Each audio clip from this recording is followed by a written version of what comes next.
Welcome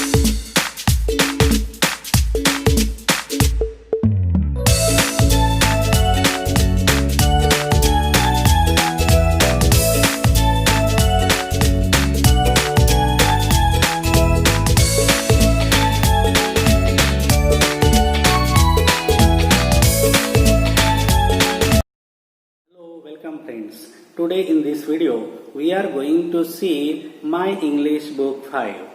Unit number 2. The story is The Little Red Hen. Page number 16. There is a story.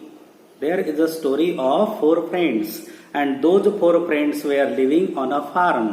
There is an active character in the story, that is a little red hen, and that is the title of our story. What happens with them on the story, in the story on that farm? Let's see the story. A little red hen lived on a farm with a cat, a dog and a duck. एक लहानशी लाल रंगाची कोंबडी एका शेतामध्ये फार्मवर राहत होती. A cat, dog and a duck.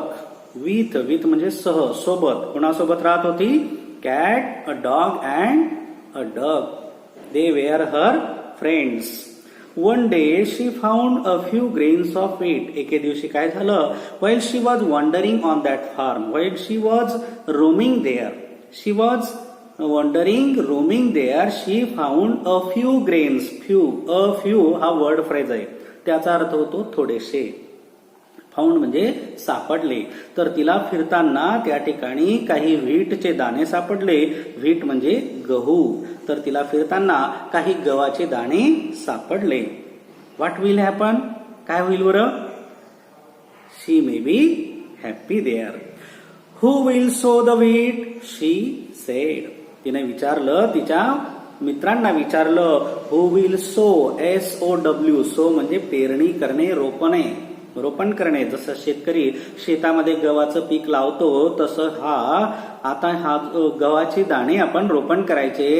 Who will sow the wheat? तिनं विचारलं की हे दाणे आता कोण पेरणार?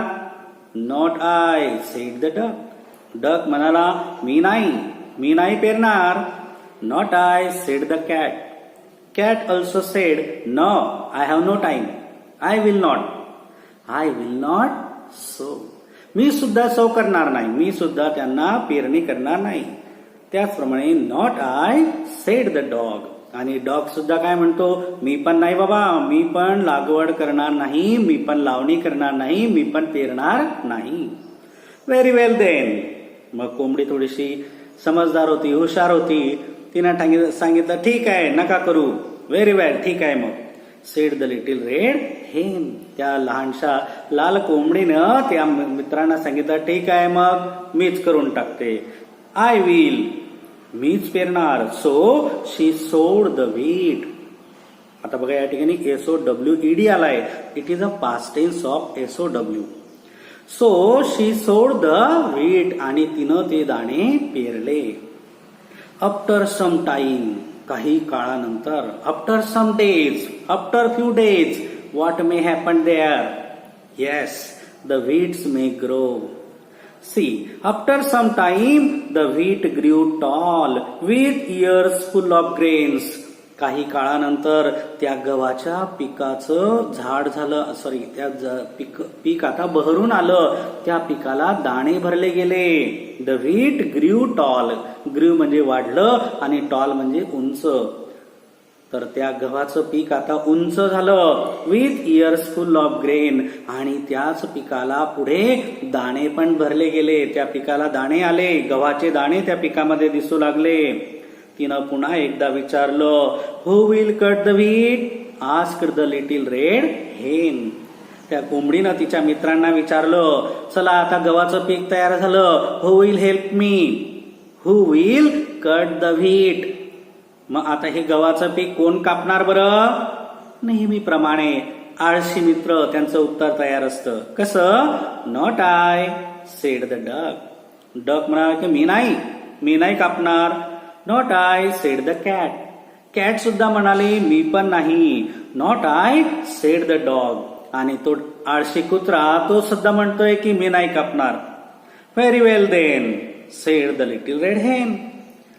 मग शेवटी त्या समजदार कोंबडीने पुन्हा विचार केला, ठीक आहे मग मीच करते. आय विल कट, मी कापेल मग. So she cut the wheat, आणि मग तिनं काय केलं, ते पीक कापलं.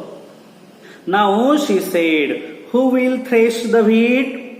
पुन्हा ती आपल्या मित्रांकडे गेली आणि मित्रांना विचारते, काय विचारते, now she said who will thresh the wheat.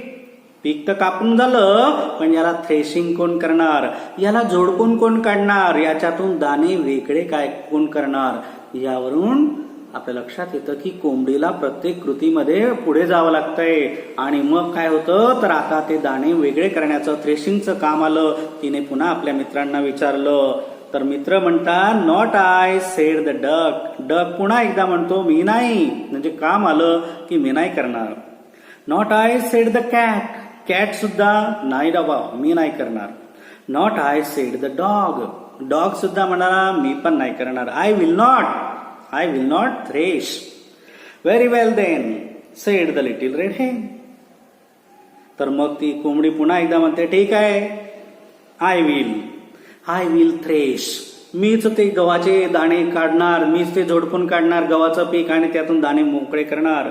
So she threshed the wheat. Threshed, it is a past tense of thresh. तर तिनं पुन्हा तो गव्हाचे पीक कापलं आणि झोडपून काढलं, त्यातून गव्हाचे दाणे सेपरेट केले. When the wheat was threshed, आता गव्हाचं पीक थ्रेश केलं गेलं, दाणे तयार झाले. आणि मग she said, who will grind the wheat. आता हे पीक कोण ग्राइंड करेल, ग्राइंड म्हणजे दळणे. तर या पिकाला तयार झालं, दाणे तयार झाले, आता याचं पीठ करायचंय, तर मग हे ग्राइंडिंगचं काम कोण करेल, ग्राइंड म्हणजे दळणे.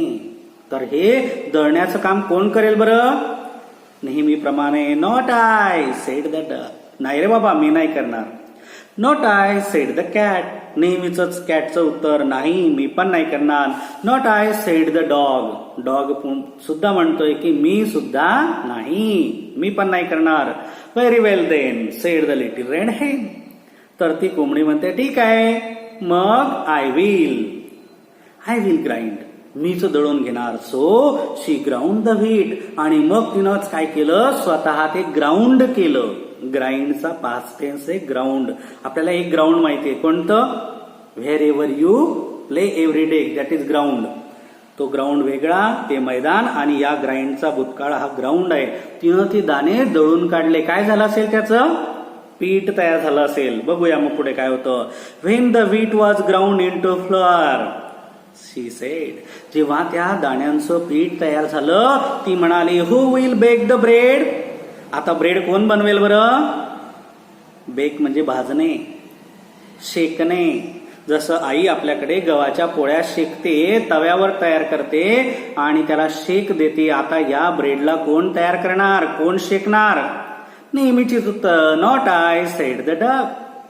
Not I said the cat. Not I said the dog. या तिघ मित्रांनी आळसपणाने पुन्हा तेच उत्तर दिलं की आम्ही नाही करणार.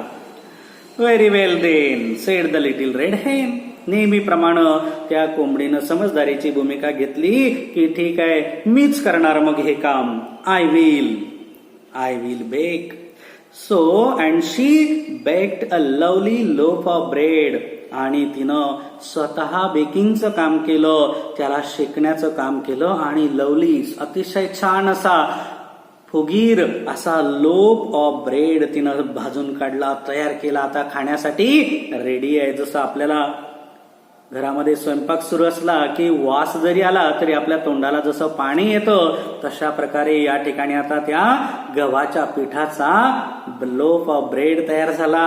आणि सर्वजण काय झाले असतील, आनंदी झाले असतील. Then she said, who will eat the bread. साहजिकच तिचा पुढचा प्रश्न होता. कोंबडीनं पुन्हा एकदा प्रश्न केला की आता हे कोण खाणार. Oh I will said the duck. आता मात्र उत्तर बदललं.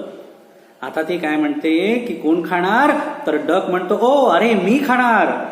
ओ I will said the duck. Oh I will said the cat. Oh I will said the dog. Duck, cat आणि डॉग आता तिघ तयार झाले, कारण आयतं मिळतंय ना खायला, तर आयतं खाण्याला कोणाला आवडणार नाही. तर या तिघं आळशी मित्रांनी आता ठरवलं की आम्ही खाऊ. ओ न यू ओंट, नाही तुम्ही नाही, तुम्हाला मिळणार नाही. Said the little red hen, I will eat, मी खाईल ते. And she called her chicks, आणि म्हणून तिनं काय केलं, आपल्या चिक्सना बोलवलं. चिक्स म्हणजे कोंबडीची पिलं, छोटी पिलं असतात, त्यांना तिनं बोलवलं. And they all ate up. Ate हा ईटचा पास्ट टेन्स आहे, ईट. या ईट म्हणजे खाणे आणि त्याचा पास्ट टेन्स आहे एट, खाल्ले. लक्षात घ्या अर्थ, खाणे खाल्ले, खातो खाल्ले. तर या ठिकाणी त्या कोंबडीने आपल्या पिलांना बोलवलं, जवळ बोलवलं आणि त्यांना ते खायला दिलं. दे ऑल, त्या सर्वांनी ate up lovely loaf of bread. आणि त्या कोंबडीनं आपल्या छोट्याशा पिलांना ते सर्व खाऊ घातलं आणि फस्त केलं. आणि आळशी मित्रांना मात्र खायला मिळालं नाही, कारण दे डिडंट हेल्प. कारण त्या कोंबडीला त्यांनी हेल्प केली का, नाही. So what did we learn, we should help our friends, not only our friends but also to our parents in their works. Thank you.